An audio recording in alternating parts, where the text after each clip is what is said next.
अस्सलाम वालेकुम एवरीवन। आज हम लेज़र के नेक्स्ट लेक्चर्स को स्टार्ट कर रहे हैं। लेज़र के नेक्स्ट चैप्टर जो है उसमें spectroscopy of molecules and semiconductors के बारे में बताया गया है कि इसकी मदद से हम किस तरह एनर्जी लेवल्स को या ऑक्यूपेशन लेवल्स को डिस्क्राइब कर सकते हैं। तो आज का हमारा जो टॉपिक है, हम spectroscopy of molecules and semiconductors में सबसे पहले ये जान लेते हैं कि स्पेक्ट्रोस्कोपी होती क्या है। स्पेक्ट्रोस्कोपी जो है वो बेसिकली यूज़ की जाती है डिटेक्शन ऑफ एलिमेंट और मॉलिक्यूल्स पर लाइट, यानी अगर हम किसी लाइट के ज़रिए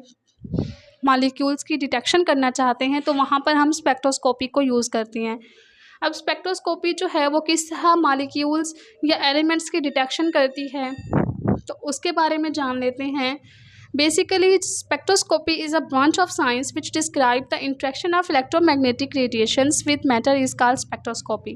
स्पेक्ट्रोस्कोपी जो है साइंस की वो ब्रांच है जिसमें इलेक्ट्रोमैग्नेटिक रेडिएशन जब भी किसी मैटर के साथ इंटरेक्ट करते हैं तो वो एक तरह की लाइट को इमिट करती हैं, और उस लाइट की वेवलेंथ की बिना पर हम ये बता सकते हैं कि मेन यहाँ से इमिट होने वाली लाइट जो है वो कॉस्मिक रेज़ हैं, एक्स रेज़ हैं, इंफ्रारेड रेज़ हैं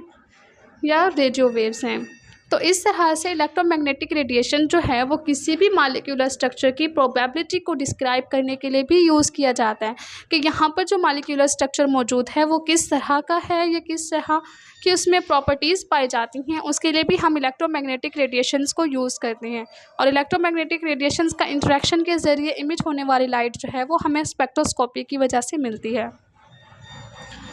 स्पेक्ट्रोस्कोपी की डिफरेंट टाइप्स होती हैं, infrared spectroscopy, UV spectroscopy and X-ray spectroscopy. UV spectroscopy जो है वो डिस्पर्सिव और दूसरी टाइप्स की होती हैं। इनकी टाइप्स जो हैं वो बेसिकली फ्रीक्वेंसी ऑफ लाइट या वेवलेंथ ऑफ लाइट पर डिपेंड करती हैं,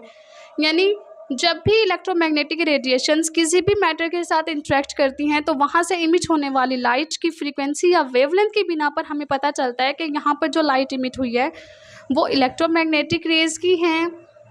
इंफ्रारेड रेज़ हैं, यूवी रेज़ हैं या एक्स रेज़ हैं। इलेक्ट्रोमैग्नेटिक रेडिएशन जो है वो बेसिकली डुअल नेचर्स की होती हैं जो हमें डी ब्रॉगली ने बताई थी। यहाँ पर इलेक्ट्रिसिटी और मैग्नेटिक फील्ड, यानी इलेक्ट्रिक और मैग्नेटिक फील्ड जब भी किसी मैटर के साथ या किसी पार्टिकल के साथ या किसी मॉलिक्यूल के साथ इंटरेक्ट करती हैं तो उस वक्त वो लाइट इमिट करती हैं।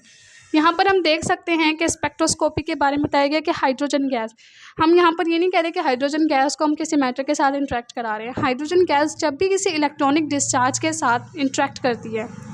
यहाँ ये दिखाया गया है, जब भी ये किसी इलेक्ट्रॉनिक डिस्चार्ज के साथ इंटरेक्ट करती हैं तो इलेक्ट्रोमैग्नेटिक रेडिएशन इमिट करती हैं, और यही इलेक्ट्रोमैग्नेटिक रेडिएशन जब किसी मैटर के साथ इंटरेक्ट कर रही हैं तो हमें वो डिफरेंट कलर्स की रेज़ इमिट होती हुई दिखाई दे रही हैं।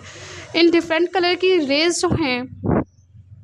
हम यूँ नहीं बता सकते कि ये रेज़ जो है वो किस टाइप की है, कॉस्मिक है, रेडियो है या यूवी है। बेसिकली स्पेक्ट्रोस्कोपी डिटेक्ट करके बताती है कि मेन इस रेज़ की वेवलेंथ ये है और ये वेवलेंथ जो है वो कॉस्मिक रेज़ से मैच कर रही है या यूवी से मैच कर रही है। तो इस बना पर स्पेक्ट्रोस्कोपी जो है वो हमें ये इन्फॉर्मेशन प्रोवाइड करती है कि जब भी कोई इलेक्ट्रोमैग्नेटिक रेडिएशन किसी भी पार्टिकल किसी मैटर के साथ इंटरेक्ट करता है तो इंटरेक्ट करने के बाद वो जो भी लाइट इमिट करता है उसकी कुछ ना कुछ वेवलेंथ होती है, और वो वेवलेंथ जिस भी रेज़ के साथ मैच करती हैं तो मीन हम ये कह सकते हैं कि यहाँ से इमिट होने वाली लाइट जो है वो इस टाइप की है, वो कॉस्मिक है, यूवी है, इंफ्रारेड है या एक्सरे है। तो ये था हमारा आज का टॉपिक। नेक्स्ट टॉपिक में हम electronic energy levels, molecular energy level के बारे में डिस्कस करेंगे कि इस तरह स्पेक्ट्रोस्कोपी जो है वो हेल्पफुल होती है कि हम इलेक्ट्रॉनिक एनर्जी लेवल्स को डिस्क्राइब करने के लिए।